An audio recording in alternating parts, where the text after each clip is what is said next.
대림절이 시작이 됩니다. 대림절은 이 한자로 말하자면 주님의 강림을 기다린다라는 의미죠. 기다릴 대자라는 것이. 그래서 영어로는 애드벤트라고 이야기를 합니다. 곧 주님이 우리에게 오시는 것을 기다리며 그를 맞이하기 위해 마음의 준비를 행하는 그런 절기를 바로 이 대림절이라고 하죠. 교회력으로 따지자면 그래서 오늘이 사실은 첫 시작이라고 할 수 있는 주간입니다. 이 성경에서는 메시아가 우리에게 오시는 이 강림에 대해서 여러 가지 방식으로 표현을 하고 있죠. 이 구원의 날로 이야기하는 사람들이 있는가 하면 다른 한편으로는 종말의 때다 그렇게 설명을 하는 사람들도 있습니다. 이 심판을 통해서 극명하게 나타나는 구별되는 상태를 그렇게 표현한 것이죠. 이 공의의 주님이 불의로 가득 찬 이 악한 세력을 물리쳐 주실 것이다. 그리고 공의를 따라서 선한 삶을 살아가던 사람들에게는 구원을 주실 것이다. 이것이 바로 많은 사람들이 믿었던 믿음의 핵심 내용이었다는 겁니다. 이것은 구약을 보던 사람들이나 오늘 말씀에 나타난 유대 사회의 공히 나타나는 모습 가운데 하나였다는 것이죠. 그래서 어둠의 세력들, 곧 옛 세력은 물러나고 새로운 세상, 새로운 하늘과 새로운 땅이 열릴 것이다 라고 사람들은 믿었던 겁니다. 오늘 우리가 읽은 이 본문 말씀도 이 대림절의 의미를 재확인시켜주는 말씀이라고 할 수 있는 본문입니다. 본문은 크게 세 개의 단락으로 구성이 되어 있는데 이 첫 번째는 25절부터 28절까지 곧 인자에 대한 이야기를 우리에게 말씀하고 있죠. 사람의 아들이 우리를 찾아올 것이다 라고 하는 묵시적 선언에 관한 내용입니다. 두 번째 단락은 29절부터 33절에 해당하는데 그 징조에 대해서 이야기를 하죠. 그것을 무화과 나무의 비유를 통해서 설명을 하는 대목입니다. 그리고 마지막 세 번째 단락은 34절부터 마지막 단락인 36절까지 바로 지금 이야기했던 앞에 두 내용을 생각하면서 대비하고 있어야 한다. 준비가 되어 있어야 한다라고 하는 가르침에 관한 내용을 보여주죠. 이 각 단락마다 그리스도가 우리를 찾아오신다. 그 그리스도의 강림에 관한 의미를 다른 각도에서 접근한 것이라고 말할 수 있습니다. 그러나 한 가지 공통점이 있죠. 그 공통점은 바로 그때가 올 것이다 라는 말입니다. 곧 그때가 우리에게 반드시 올 것이다 라고 하는 점에서는 비록 그것을 표현하는 방식은 달랐지만 똑같은 내용으로 우리에게 말씀하고 있다는 것을 알 수 있다는 것이죠. 다만 강림의 의미를 설명하는 표현들이 조금씩 다를 뿐이었다는 겁니다. 하나는 인자, 곧 사람의 아들이라는 개념을 썼을 것이고 다른 하나는 하나님의 나라로 표현이 되었을 뿐이고 마지막으로는 그날이라는 또 다른 단어로 표현된 것, 이러한 차이만 있을 뿐이지 결국 그때라고 하는 것, 곧 심판의 날이 임할 것이다, 곧 하나님이 약속하신 그 언약이 성취될 것이다 한다는 점에서는 공히 똑같은 내용을 우리에게 말씀하고 있다는 겁니다. 우리가 읽은 이 본문의 첫 번째 내용이죠. 강림의 주체라고 할 수 있는 인자에 관한 이야기부터 살펴보고자 합니다. 인자라고 하는 말은 한자로 인자라고 쓰여 있지만 우리말로 바꾸면 사람의 아들이죠. 그 사람의 아들은 마지막 심판의 그날에 하나님의 자녀를 구원하시러 오실 분이다. 곧 메시아라고 하는 그분을 지칭하는 말이 인자, 곧 사람의 아들이라고 성경은 그렇게 기록하고 있습니다. 그것은 고통과 절망 속에서 살아가던 당시 유대인들에게 굉장히 중요한 부분 가운데 하나였다는 거예요. 그래서 오늘 우리가 살아가는 이 현실 속에서 절망감, 고통과 그리고 압박 속에서 살아가는 이 시간이 끝났으면 좋겠는 거예요. 이 순간이 빨리 끝났으면 좋겠다는 것이 바로 그들의 한결같은 바람이었다는 거예요. 그래서 이 고통의 순간이 끝나면 새로운 세상이 열릴 것이다. 새로운 시간이 빨리 시작됐으면 좋겠다라고 하는 그들의 믿음, 그들의 바람이 거기에 반영이 되어 있었다라는 것이고, 그런 의미에서 하나님이 보내신 사자, 곧 메시아, 인자가 이 땅에 우리를 찾아온다라고 하는 것은 그들에게 부정한 세상의 끝을 의미하는 것이고 새로운 희망의 나라가 시작된다라는 희망의 신호탄과 같은 이야기로 받아들여질 수 있었다라는 겁니다. 이 당시에 유대인들은 이 구약의 예언을 생각하면서 그때가 반드시 올 것이다, 그렇게 믿고 있었다라는 겁니다. 이 실제로 다니엘서 7장 13절을 보면 이런 이야기가 나옵니다. 다니엘이 환상 중에 본 이야기를 우리에게 전하면서 인자 같은 이가 곧 사람의 아들이 하늘 구름을 타고 이 땅 가운데 오는 모습을 보게 됩니다. 그리고 그의 권세가 소멸되지 않을 뿐만 아니라 그의 능력이 영원토록 지속될 것이다 라는 예언을 기록하고 있다는 것입니다. 오늘 우리가 읽은 본문 말씀 27절의 내용도 똑같은 내용을 반복해서 전하고 있다는 겁니다. 그것은 그 옛날 이미 구약 시대부터 선포된 이야기를 반복하는 것일 뿐만 아니라 이미 이 시대는 예수님이 오신 이후였는데 유대 사회에서도 여전히 그에 대한 믿음을 강구하고 있었다는 것이죠. 여하튼 메시아가 이 땅의 현실 속에 오셔서 세상을 완전히 변화시켜 줄 것이라고. 그래서 우리의 고통은 끝날 것이고 절망이 아니라 희망이 우리를 기다려 줄 것이라고. 그래서 세상이 변화되면 그 세상이 그대로 지속되기를 원하는 마음들이 거기에 다 반영이 되고 있다는 것이죠. 당시 유대 사람들 한번 생각해 보세요. 많은 백성들은 고통의 나날을 보내야만 했다는 겁니다. 많은 왕국 시대가 그렇고 오늘날 지금 현재 사회도 마찬가지죠. 정권이 바뀌면, 왕이 바뀌면 세상이 바뀔 거라고 기대하지 않습니까? 우리의 이렇게 힘든 세상을 좀 바꿔주세요. 좀 살맛 나는 세상으로 좀 바꿔주세요. 그래서 지금 투표까지 하는 것 아닙니까? 근데 그렇게 나고 나서도 세상에 변화가 없더라 이 말인 거예요. 그리고 언제나 또 다른 어둠의 세력들이 이 즐거운 우리가 바랬던 행복한 순간들을 앗아가는 것을 항상 두려워하게 만들었다는 것이죠. 그래서 그 예언의 말씀은 그들에게 그날이 올 것이고, 그리고 그날은 그냥 한순간 지나쳐가는 것이 아니라 영원토록 지속될 것이라고. 사람의 아들이 오면 이런 역사가 일어날 것이다 라고 하는 사람들의 믿음이 그 안에 담겨져 있었다는 거죠. 어쩌면 이것은 그냥 말하는 예언이 아니라 간절했던 그들의 마음을 그대로 반영하고 있는 거예요. 그들의 기대와 그들의 소망이라고 하는 것이 그 안에 담겨져 있는 것이다 라고 볼 수 있는 대목이라는 것이죠.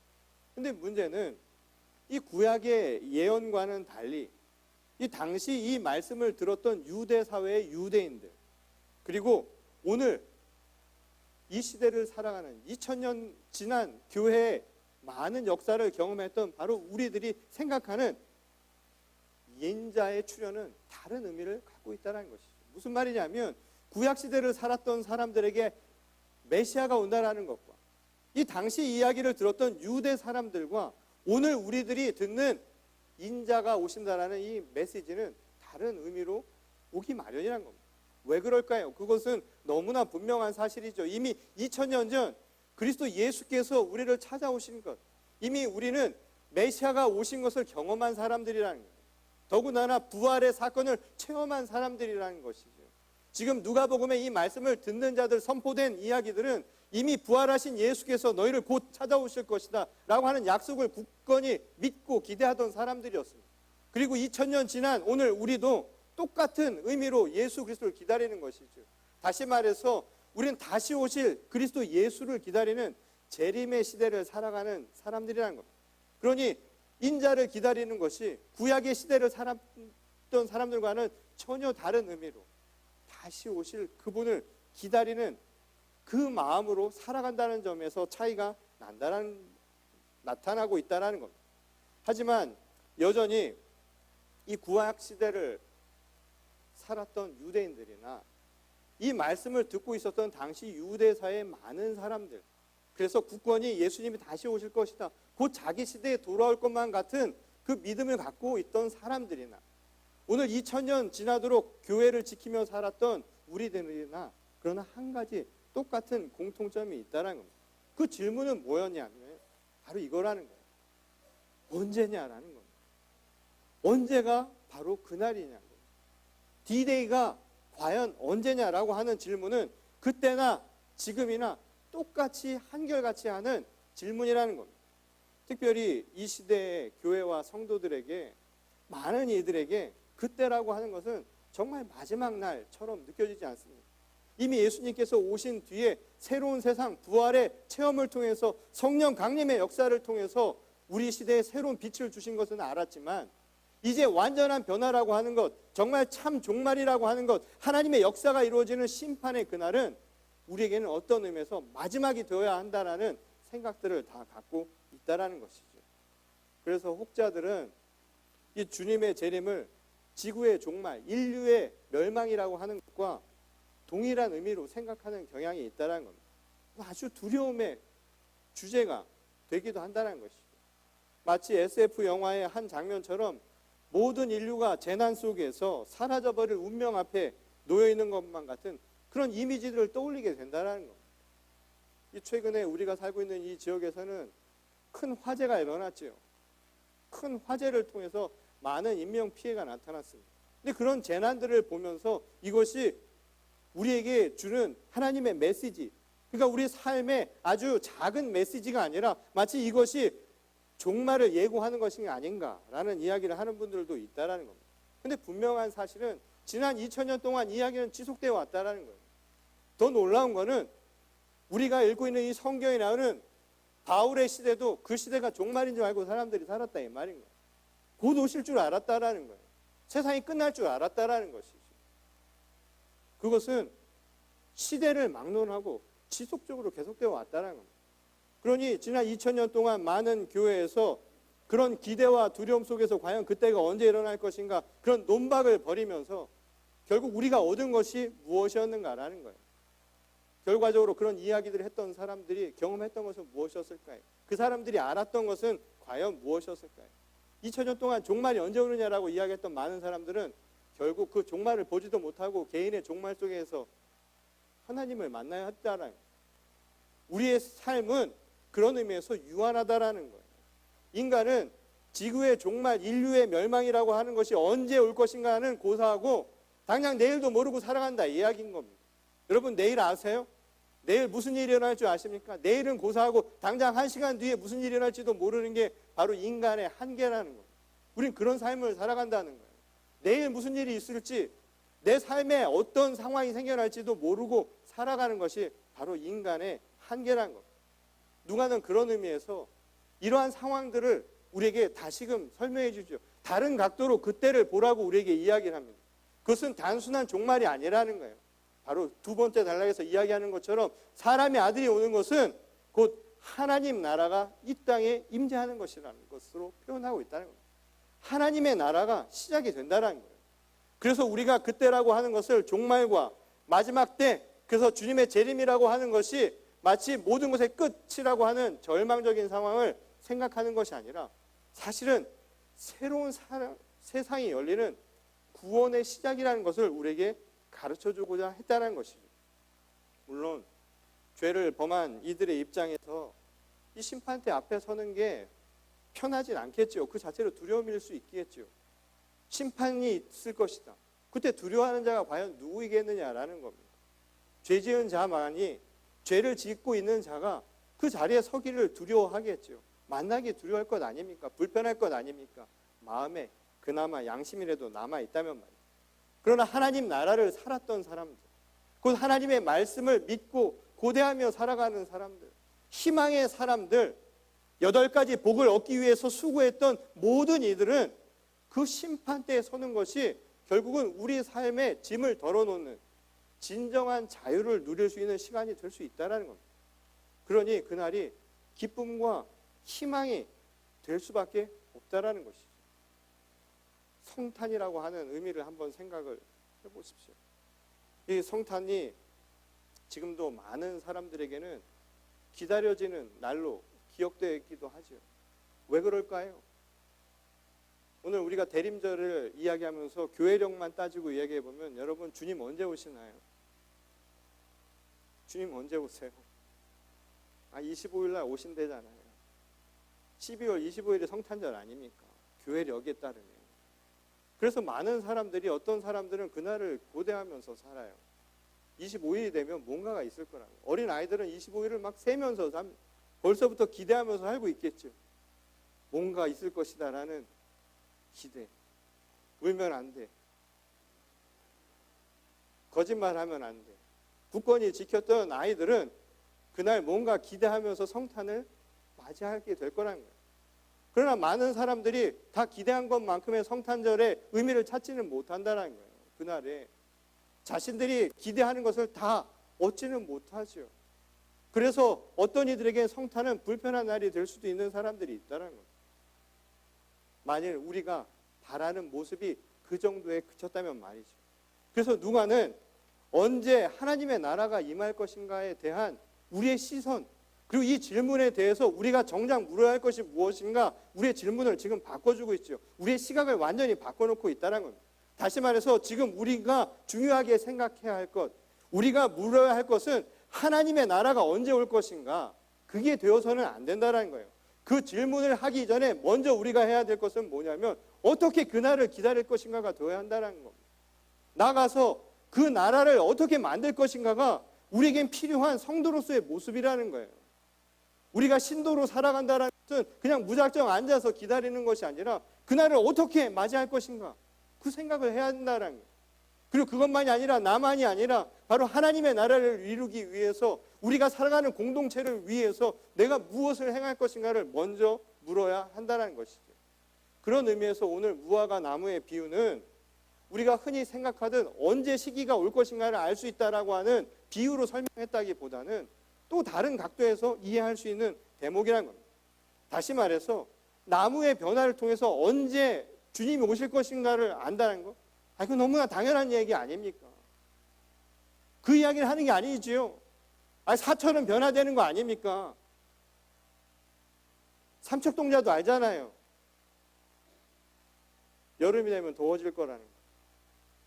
겨울로 추웠지만 봄은 곧 올 거라는 것. 그거 다 아는 내용이잖아요. 지금 언제가 중요한 게 아니라는 거예요. 새벽이 언제 오느냐고 묻지 말라고요. 그 새벽은 밤이 지나면 올 겁니다. 근데 그 새벽도 또 다른 낮이 시작되면 갖게 되기 마련이라는 거예요. 성탄을 그런 의미로 기다리지 말라는 거예요. 우리에게 그것은 좌절감밖에 주지 않는다 이 말인 겁니다. 오늘 이 이야기의 핵심은 그래서 뭘까요? 무화과 나무가 변화되어서 시기를 아는 게 중요한 게 아니라 변화되는 것 자체가 중요하다는 겁니다. 이게 우리에게는 주의 깊게 봐야 될 부분이라는 거예요. 무화과 나무의 비유를 통해서 그 변화를 통해서 언제 주님이 오시는가만은 보지 말라는 겁니다. 나무가 변화되잖아요. 그 변화되는 것으로 그치는 것이 아니라 거기에 열매를 맺는 것, 그게 얼마나 귀하냐 이 말인 거예요. 인생의 삶이라고 하는 것이 언제 내게 하나님 그날을 주시느냐고 묻지 마시고 오늘 사는 걸 보세요. 오늘 내 삶에 변화가 있는 것 자체가 얼마나 놀랍습니까? 자식들을 보세요. 자식들이 무슨 사자 붙는 직장을 갖고 무슨 좋은 대학을 가야만 열매를 받는 게 아니라는 거예요. 순간순간 변화되는 아이들을 보십시오. 그거 자체가 열매잖아요. 얼마나 소중해요. 지금 우리 삶 속에 지금 하루하루가 얼마나 중요하냐고, 지금 이 순간이 얼마나 중요하냐고, 내 인생에서 지금 이 순간이 얼마나 중요하냐고, 왜 그건 묻지 않느냐고 묻는 겁니다. 오늘 우리들의 삶이 지금 얼마나 중요한가요? 지금 이렇게 살아있다는 것, 내 옆에 지금 소중한 사람이 있다는 게 얼마나 기쁨입니까? 꼭 무엇이 우리에게 주어져야만 기쁜 것은 결코 아니라는 것이죠. 사람도 마찬가지예요. 옛날 어른들이 항상 그런 얘기 했습니다. 말 안 듣는 자식들 보면 아이고 저거 언제 사람 되냐고. 그래서 항상 묻죠. 언제? 언제라고 묻는 분들은 계속 속이 탈 거예요. 잘 안 변하는 것 같으니까 언제만 생각해서. 그런데 시선을 바꿔보십시오. 시시각각 사람은 변하기 마련입니다. 그 변하는 걸 보는 것, 그게 우리에게는 정말 소중한 것 아닐까요? 우리가 성령의 사람으로 산다는 것도 마찬가지입니다. 그날이 언제 오는가, 심판의 날이 언제 오는가, 그걸 왜 물어요? 그게 중요한 것이 아니라 내가 오늘 하나님의 말씀으로 날마다 조금씩 변화되는 것, 이게 중요한 거잖아요. 나중에 할 거야. 되게 나중에 할 거라고 하시는 분들은 그때가 돼도 잘 안 됩니다. 왜냐하면 그때가 또 나중에 될 거니까. 마치 다이어트 하는 분들의 공통된 이야기이기도 하죠. 다이어트는 항상 언제 하나요? 근데 내년에 하시겠죠. 일단 연말은 채워놓고 보자. 되게 그런 분들은 그 다음 연말로 미뤄두기 마련입니다. 오늘 우리가 하나님의 자녀로 산다는 것, 내가 나를 부인하면서 내 자신의 모든 것을 빼면서 살아간다는 것은 멀리 있는 일이 아니라 바로 지금 있는 일이에요. 그것을 언제라고 묻는 것이 아니라 지금 변화되는 내 삶 속에서 열매는 지금도 맺혀지고 있다는 것이죠. 이것이 바로 누가가 전한 바로 무화과 나무를 통해서 사람의 아들이 오는 것, 하나님 나라가 우리 가운데 임재하는 것의 모습을 보여주는 모습이었다는 거예요. 그래서 마지막 단락에서 누가가 한 말은 바로 이것이었다는 것이죠. 기도하면서 늘 깨어있으라고. 그날이 언제인지 모르니까 오늘 늘 기도하면서 깨어있는 거, 이거 당연한 것 아니냐 이 말인 겁니다. 오늘 열매 맺는 것이 시시각각 이루어지는 것이라면 지금 열매 맺기 위해서 내 모든 것을 다해서 살아가는 것, 이게 바로 우리에겐 중요한 부분이 아니겠냐는 것이죠. 그때가 언제인지 모르지만 그때가 지금이라고 믿는 사람들은 하나님의 나라가 언제 오느냐고 묻지 않는다는 거예요. 하나님의 나라는 이미 우리 가운데 역사하고 있기 때문이라는 거예요.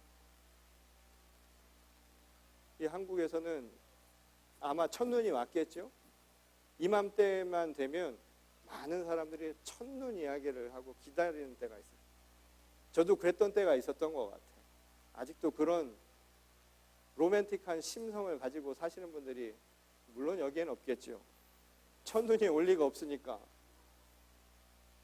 근데 제 친구 가운데 연애 박사가 하나 있는데 그 친구가 저에게 항상 했던 얘기가 아직도 떠오릅니다. 첫눈이 오면 첫사랑이 이루어질 거야. 첫눈이 오면 첫사랑이 이루어질 거야. 저는 속으로 생각했습니다. 왜 꼭 첫눈이 와야 첫사랑이 이루어지는가? 왜 꼭 그때까지 기다려야 하는가? 저는 그런 생각이 들었습니다. 그냥 앉아서 기다릴 바에는 나가서 뭔가라도 해보겠다.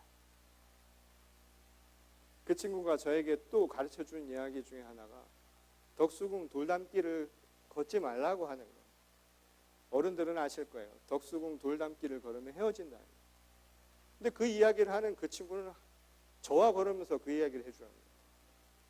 그 친구는 한 번도 연애를 해본 적이 없는 친구입니다.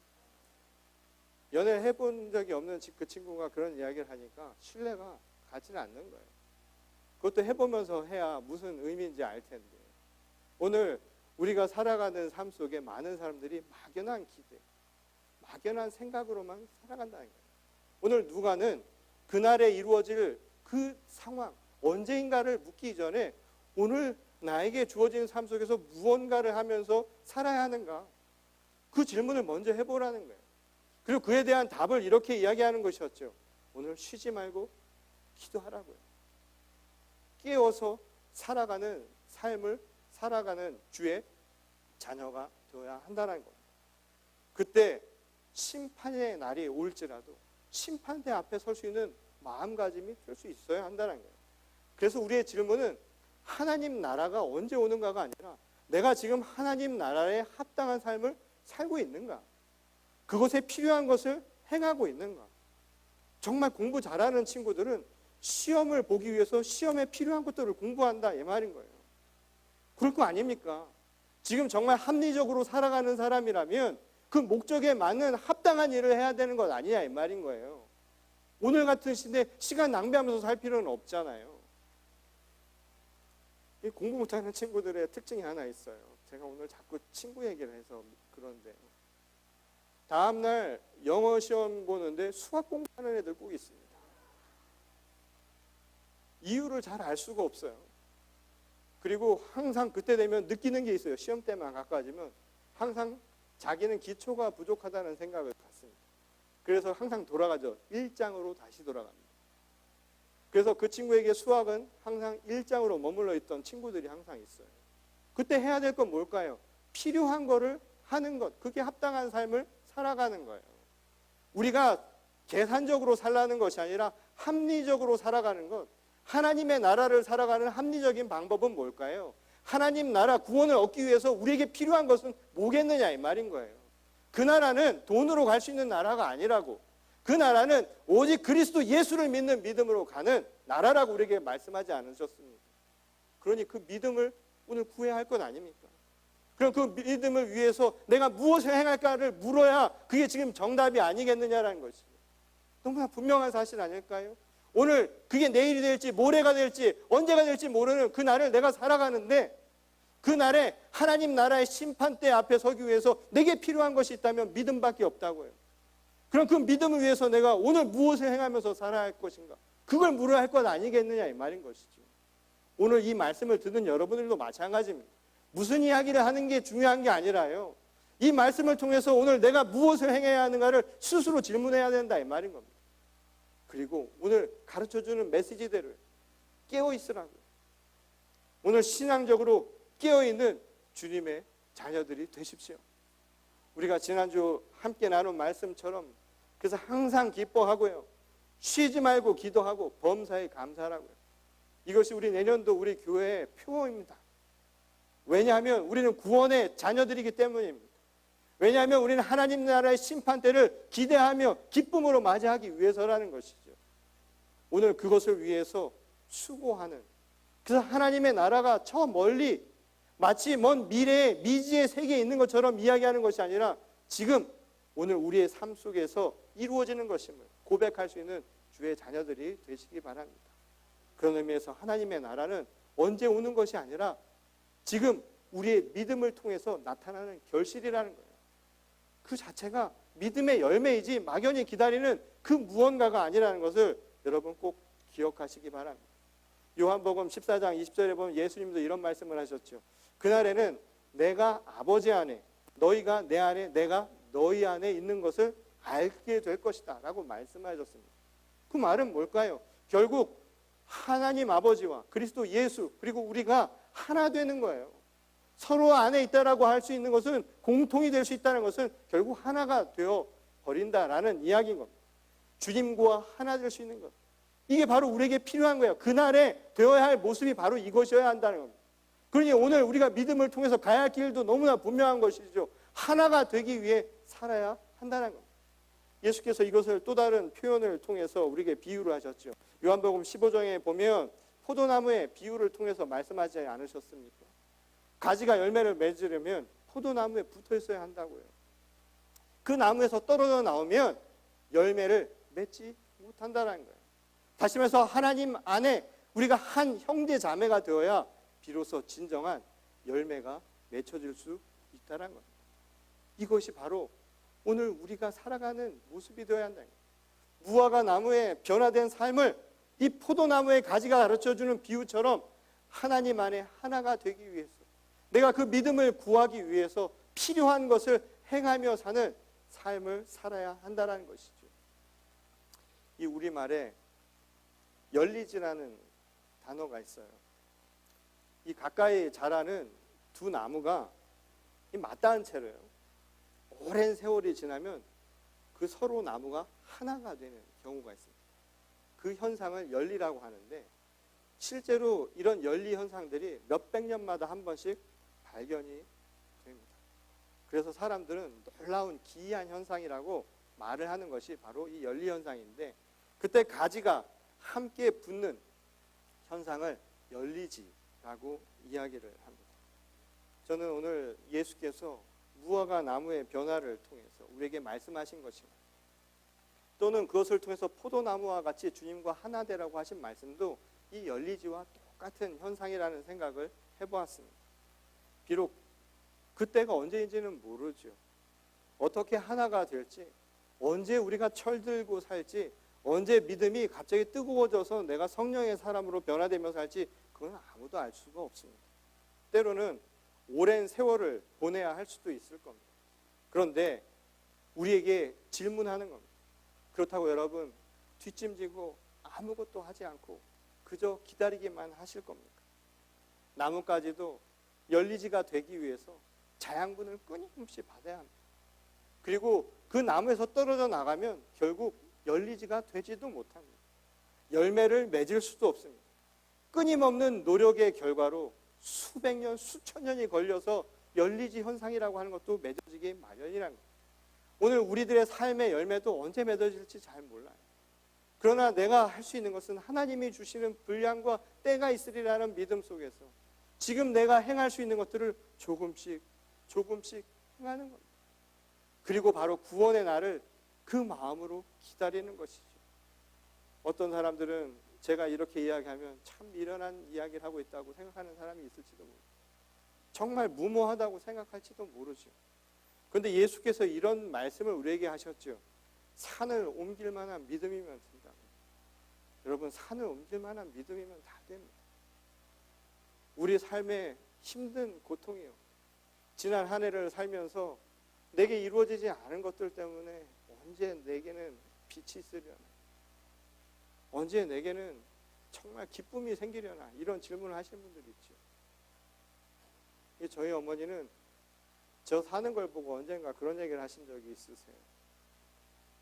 저희 어머니는 제가 정말 이름이 널리 알려지는 사람이 되기를 원하셨나요. 저희 어머니는 판검사도 아니고 제가 뉴스 앵커가 됐으면 좋겠다고 이렇게 말씀을 하셨어요. 왜냐하면 뉴스 앵커처럼 사람들한테 쉽게 알려지는 방법이 없으니까.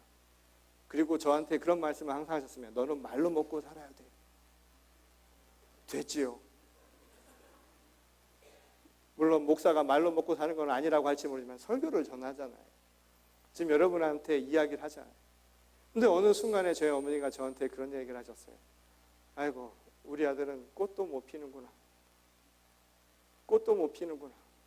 아마 세상적인 시선으로 보면 그렇게 열매가 커 보이지도 않고 화려해 보이지도 않고 사실 그냥 사는 거는 그냥 사는 것처럼 보일 수도 있을지 모르겠습니다.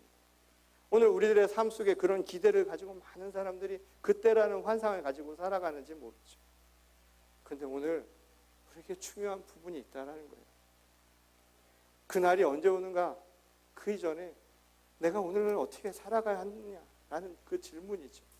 그리고 그것을 위해서는 내가 산을 옮기는 믿음으로 살아야 한다는 겁니다. 그게 미련하고 무모해 보일지 모르죠. 그러나 산을 옮기는 믿음 속에 열매는 맺어지기 마련입니다.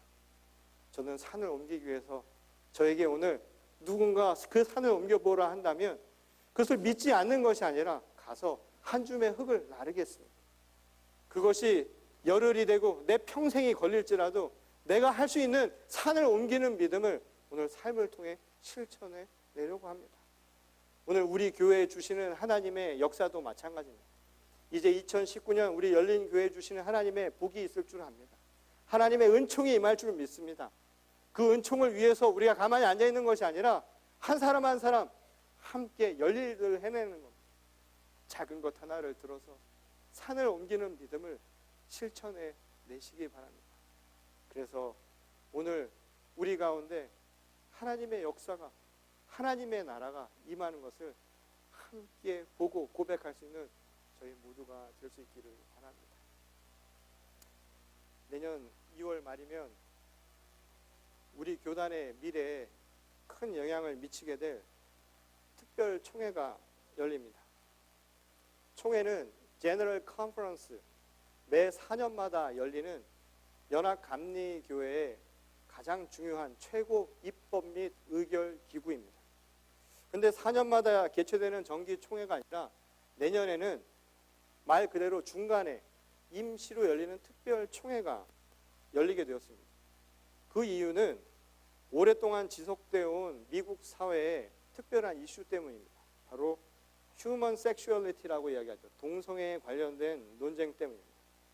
이 현재 교단의 헌법이라고 할 수 있는 장정, Book of Discipline은 성경의 가르침에 되어 있는 모든 동성적 에 대해서, practice에 대해서 가르침에 일치하지 않는다라고 그렇게 기록하고 있습니다. 그래서 이것을 받아들이고 고수하는 입장과 그것을 반대하고 새롭게 변화시키려고 하는 그 입장이 서로 지난 50여 년 동안 미국 사회에서는 팽팽한 싸움이 지속되고 있습니다. 아시겠지만 이미 세상 법은 많은 주에서 이미 변화를 겪고 있음을 우리가 보고 있습니다. 그러나 교회 안에서는 여전히 그 실마리를 찾지 못해서 양측이 결국 하나의 대안을 합의하게 되었죠. 그것이 바로 이번 특별총회에서 제시된 원처치 모델이라는 겁니다. 이 원처치 모델은 어느 쪽도 만족시키지 못하고 그러나 어느 쪽도 만족할 만한, 보기에 따라서는 이도 저도 아닌 것 같지만 또 다른 시선에서 보면 둘 다 만족시키는 것 같은 아주 기묘한 형태의 원처치 모델. 그래서 교회가 분리되지는 말자라고 하는 이 모델을 이번에 입법 상태로 내놓게 되었습니다. 이번 특별총회는 이 문제를 통과하느냐 마느냐를 가지고 결정을 하는 총회입니다. 이 이야기가 있기 전에 지금 우리 교단은 amicable separation이라고 하죠. 그 말은 말 그대로 아주 서로 좋은 헤어짐, 아주 기분 좋게 이혼하자 하는 것이 핵심이었습니다. 그것이 sleeping with enemy, 적과의 동침보다는 낫겠다. 그래서 서로의 입장이 해결 실마리를 보이지 않자 결국 이런 대안을 내놓게 된 것이었죠. 통과 여부에 따라서 갈등이 봉합되거나 아니면 더욱 균열이 커질 수도 있는 상황입니다. 비관적인 입장에서는 교단이 200년 전 미국 사회에서 노예 문제 때문에 남북으로 갈라졌던 그 상황이 재현될 수도 있을 것이다. 더군다나 우리 한인 이민교회는 그 안에서 또 다른 분열을 맞이하게 될 것이다. 우려를 하고 있습니다. 저는 이러한 위기 상황 속에서 여러분들에게 이렇게 권면을 해드리고 싶습니다. 어떤 주장의 목청을 높이기보다 먼저 지금 우리에게 필요한 것은 귀를 기울이는 것이 아닐까. 서로의 목소리에 경청할 수 있는 성숙한 교회가 될 수 있기를 바랍니다. 이제 앞으로 주변에서 이런 이야기들이 계속해서 지속될 텐데 가짜 뉴스에 속지 마시고 정 궁금하시면 저를 찾아오십시오. 그래서 말씀해 드리겠습니다. 그리고 상대방의 이야기를 듣는 성숙한 믿음을 지금부터 길러나갈 수 있기를 바랍니다. 무조건 반대하고 나와 다르다는 이유 하나만으로 상대방을 적으로 삼으려는 정쟁에 빠지지 않고 오히려 한 발자국 물러서서요. 우리가 오늘 교회 현실을 온전히 성찰하면서 하나님의 뜻이 무엇인가를 헤아릴 수 있는 신실한 교우들이 될 수 있기를 바랍니다. 그래서 열리지처럼 하나님의 몸된 교회가 하나된 모습을 유지할 수 있기를 바랍니다. 그리고 그것을 위해서 우리가 가야 할 길이 멀고도 험하다는 것은 너무나 잘 압니다. 그리고 그 가야 할 길이 우리가 생각하는 것처럼 언제 모든 것이 해결될 것인가를 대답해 줄 수 없다는 것도 잘 압니다. 그러나 지금 우리에게 필요한 것은 산을 옮기는 믿음처럼 우리에게 주어진 각자의 자리에서 서로의 마음을 이해하고 헤아리며 하나님의 교회를 열리지처럼 세워가는 일이 되어야 할 줄 믿습니다. 그것을 위해서 우리 성도님들이 함께 귀를 기울이시고 무엇보다 오늘 날마다 소중한 시시각각의 순간순간들을 하나님 나라를 위하여 기도하고 깨어있는 주의 성숙한 거룩한 교회와 성도가 될 수 있기를 주님의 이름으로 간절히 축원합니다. 우리 기도하시겠습니다.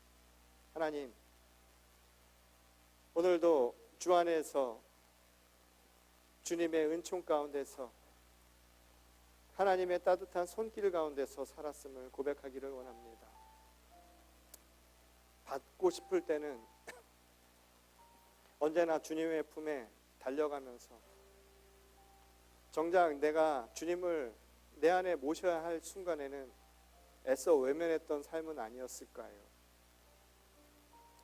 그날에 아버지가 내 안에 있는 것처럼 내가 너희 안에 있고 너희가 내 안에 있으리라고 하신 예수님의 말씀대로 오늘 우리의 삶이 주님과 하나 되는 삶이 되기를 원합니다.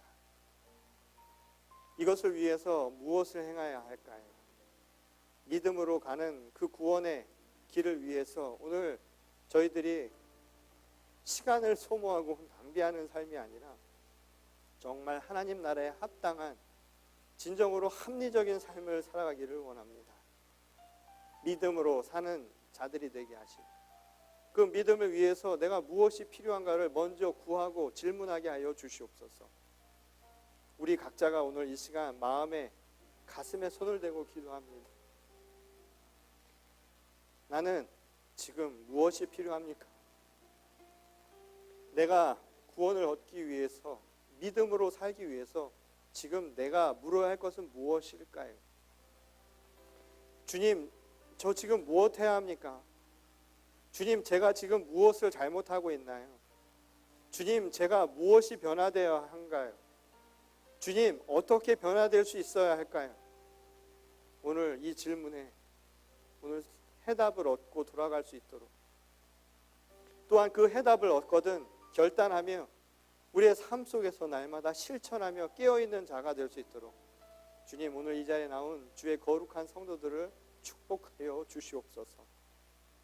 이 시간 하나님의 교회와 거룩한 주님의 성도들의 삶을 하나님께서 친히 인도하시고 날마다 그들의 삶 속에 역사하여 주실 줄 믿사오며 거룩하신 우리 주 예수 그리스도의 이름으로 간절히 기도드렸습니다.